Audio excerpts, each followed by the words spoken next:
When you get who you are, and when you get how who you really are feels, and when you start tuning yourself to that feeling, you will begin to be a vibrational match to who you really are.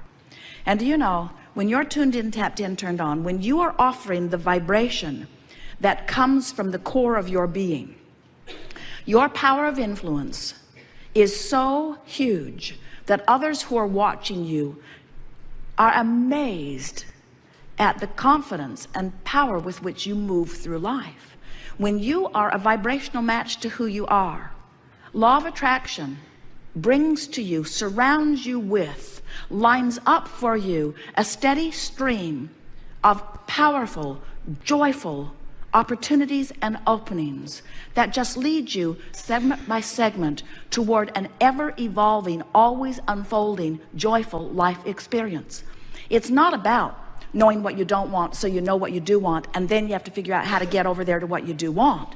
We're not talking about the handful or dozen or hundreds or even the thousands of things that you are wanting. And this workshop is not about getting you to those things. This workshop is about helping you to reorient your understanding of why you are here in this body to begin with. You did not come forth to get it done. You did not come forth to identify things you want and then move over to live the manifestation of them, because the manifestation of them is better than the absence of them.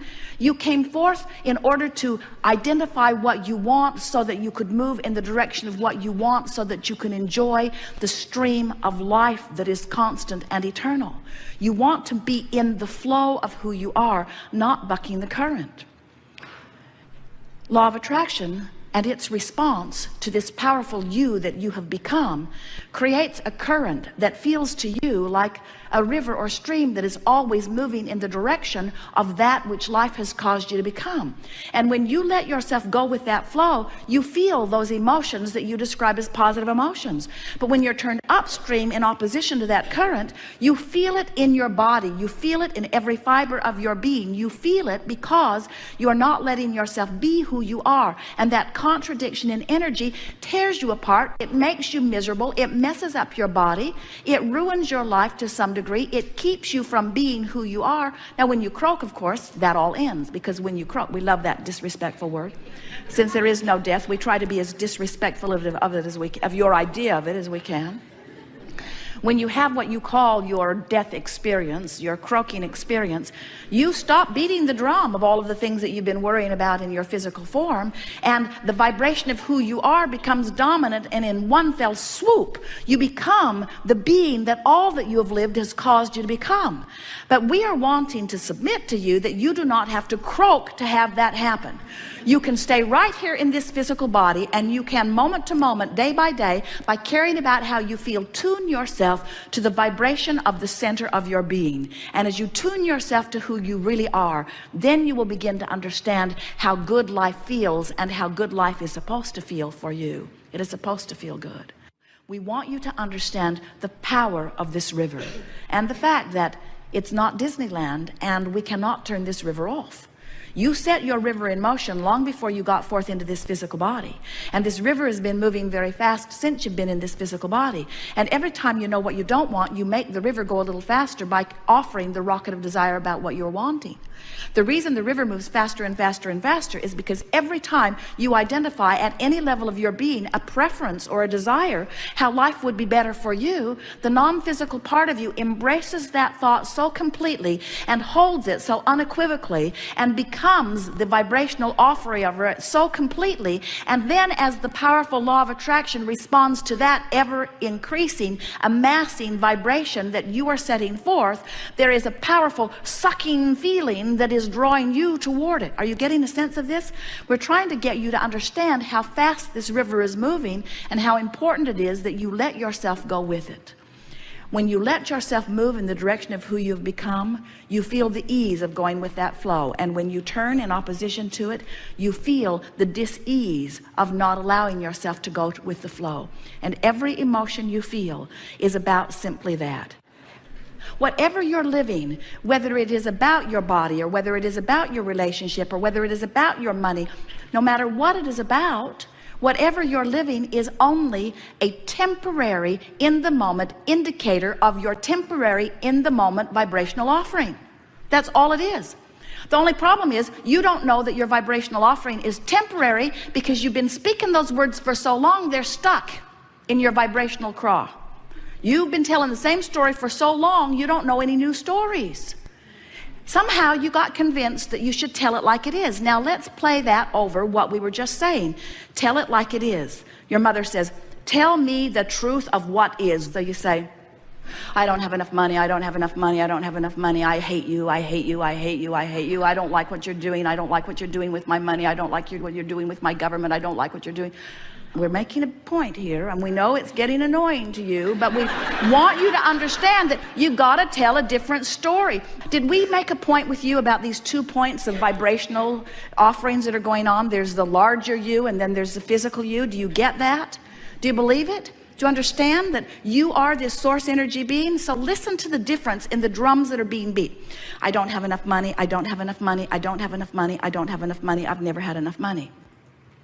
There's plenty of money, the money is here, the things are lined up, the resources are in place, circumstances of event have been arranged, the money is here, the money is here, look over here, look over here, look over here, look over here, look over here. Now we want to depict the emotional difference. I don't have enough money, I don't have enough money, why don't I have enough money? I'm so sorry that I don't have enough money, what have I done wrong? I should have known better, they should have known better.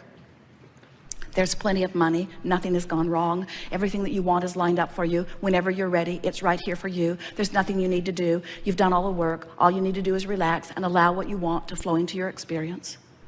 You want to begin to listen to the drum of the source within you. You want to listen to the call of source. Source is calling you in the direction of what you want. And the way you know that you're moving in the direction is because things start lighting up for you, meaning that they begin feeling really, really good to you. When you get on this track of following the trail that has been pre-paved by you and is being tended by the source within you and is calling you toward what you're wanting, you feel energized, you feel enthusiasm. And yet, you know what your physical world trains you to do? Your physical world says, if it feels good, you need to be wary. You say to your friends, oh, I'm so excited about this. And they say, watch out. Watch out. That positive emotion could mean something's going very, very wrong for you. I've known other people who were positive and bad things happened to them. I think you better play it safe. I think you better stay right where you are. I know he beats you, but he makes a good living. And what we're wanting you to understand is the way you feel is everything, because the way you feel is your indication of whether you're closing the gap between who you're letting yourself be and who you really are, or whether you're widening the gap. And you're going to get so that you can feel statement by statement, whether it's downstream or upstream, downstream or upstream. The downstream statement always feels like relief. It doesn't always feel like sunshine, lollipop, and roses. It doesn't always feel like the best feeling thing that you've ever felt, but the downstream thought from where you stand always feels better than the upstream thought. You can always tell the difference between something that feels a little worse and a little better, a little worse and a little better. So often a gathering like this leaves you with the impression that you need to get over here into these good feeling emotions, and you have been so sick to your stomach of positive people for so long, the idea of being one of them is abhorrent to most of you. In other words, nothing is more annoying than to see someone happy when you're not. Nothing is more annoying than to see someone living the life you want to live when you're not living it. And even worse, crowing about it. Oh, let me tell you how good my life is. Let's not go there, you say.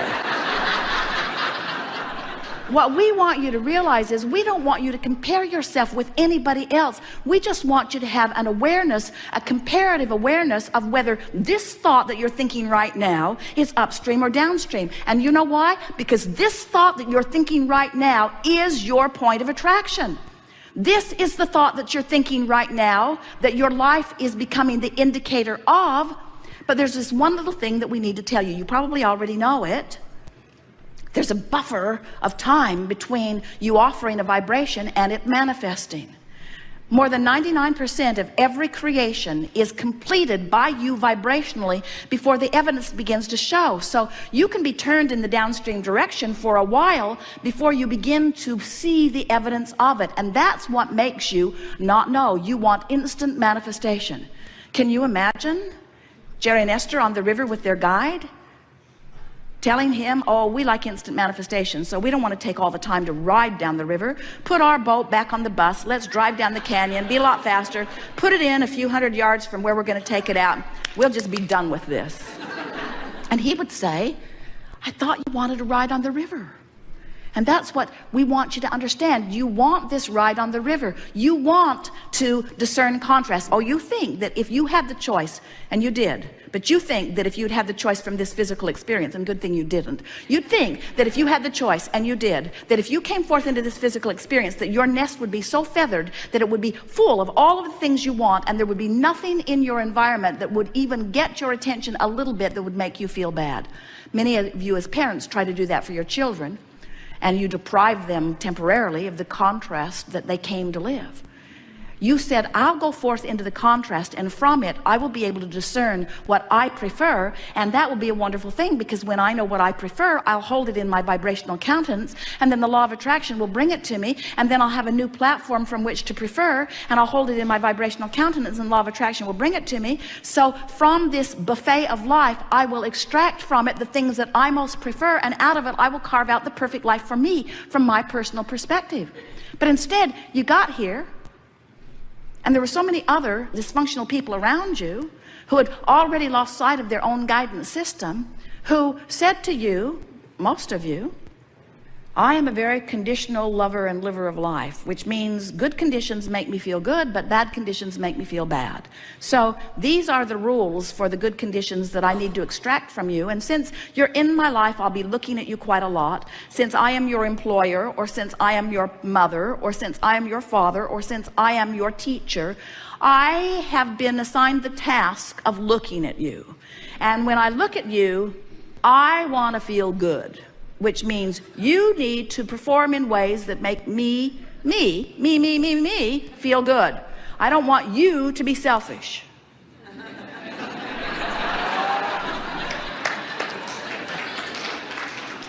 You need to behave in ways that make me, I'm your selfless mother, feel good.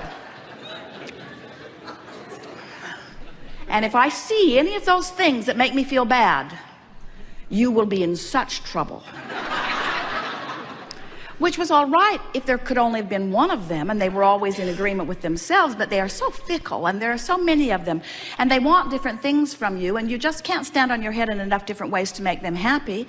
And pretty soon you figure out that no matter how hard you try, you can't make them happy. And we are wanting to say to you that none of you came forth with the intention of listening to anyone outside of you. Every one of you knew that life would cause you to expand, and that that expanded being would call you, and when you go in the direction of that expansion, that you would feel good. And you planned on leaving everybody else out of the equation. You really did. You did not plan on guiding your life by that which other people are saying. First of all, they don't have very much of an attention span. Have you noticed? How long did your lover really give you his undivided attention? No one dares say. Not that long. Not that long. How long did your mother give you her undivided attention? Not very long. Nobody can do it, because nobody is born to be the keeper of you. They are all born to be the creator of their own experience. And we think that the greatest hypocrisy, the thing that has caused you the most trouble, is that they tell you that you are important to them, but the bottom line is how they feel is what's most important to them. So they keep trying to guide you and your behavior by what makes them feel good. And then, oh, you get so full of resentment, because you know what would make your life really wonderful right away is if you could just accept that everybody is in this life for themselves. And that's not a bad thing, because what that's really saying is everybody is source energy, and everybody came forth in order to give birth to new rockets of desire, and everyone has a source within them that is guiding them toward their best interest. So imagine what a wonderful world that is if everyone has their own personal guidance system, and it is source, and everyone is being called toward the improved life experience, and everyone, or even most of them, or even some of them, are hearing the call and moving toward it. Can you imagine how magnificent this world would become?